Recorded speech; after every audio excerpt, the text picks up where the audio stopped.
अब 126 नंबर पर पाली से हैं सेजल कंवर।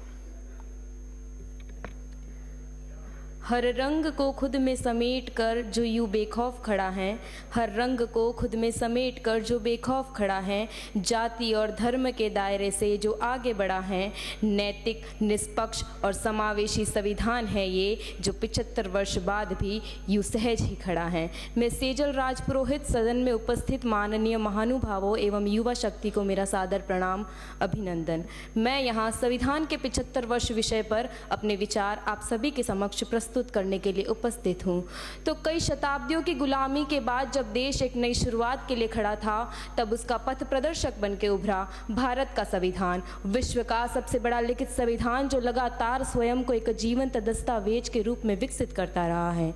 75 वर्षों से व्यक्ति के सम्मान और राष्ट्र की एकता की रक्षा करता आया है। ये संविधान केवल लिखित कानूनों का संग्रह नहीं, बल्कि एक विकसित भारत के सपनों का दर्पण है। एक ऐसे भारत का सपना जहां सभी नागरिक समान हो और जहां किसी स्तर का भेदभाव ना हो। तो चलिए इस संविधान के निर्माण और इसके 75 वर्षों की यात्रा पर चलते हैं। तो ये कहानी शुरू होती है 9 दिसंबर 1946 की पहली संविधान सभा की बैठक से।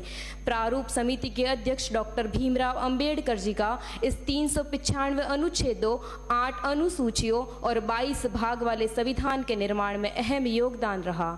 संविधान के प्रमुख शिल्पकार डॉक्टर बाबा साहेब का भारतीय संविधान को पूरे 2 वर्ष 11 माह और 18 दिन की अवधि समर्पित करने के उपलक्ष्य में इनकी 125वीं जयंती 26 नवंबर 2015 को हमारे माननीय प्रधानमंत्री श्री नरेंद्र मोदी जी ने पहली बार संविधान दिवस के रूप में मनाया और प्रतिवर्ष इसे ऐसे ही मनाने की घोषणा की।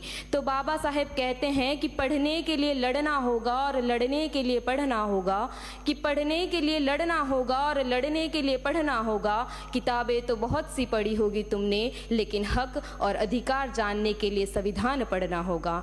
इस संविधान ने हमें 6 मौलिक अधिकार देकर के स्वतंत्रता और सुरक्षा का आश्वासन दिया, साथ ही हमें 11 मौलिक कर्तव्यों से अवगत करवाया। ये मौलिक कर्तव्य नागरिक के देश के प्रति सुरक्षा और सम्मान व्यक्त करते हैं। साथ ही संविधान दिवस के 11 संकल्प हमारे देश के प्रति न केवल सम्मान व्यक्त करते हैं, बल्कि इसको अपने जीवन का हिस्सा बनाने की दिशा में प्रेरित करते हैं। तो चलिए हम संकल्प लेते हैं कि हम भारत के नागरिक हमारे संविधान के मूलभूत मूल्यों को हृदय से स्वीकार करते हैं और इसका सदैव पालन करने का संकल्प लेते हैं। धन्यवाद। धन्यवाद। अब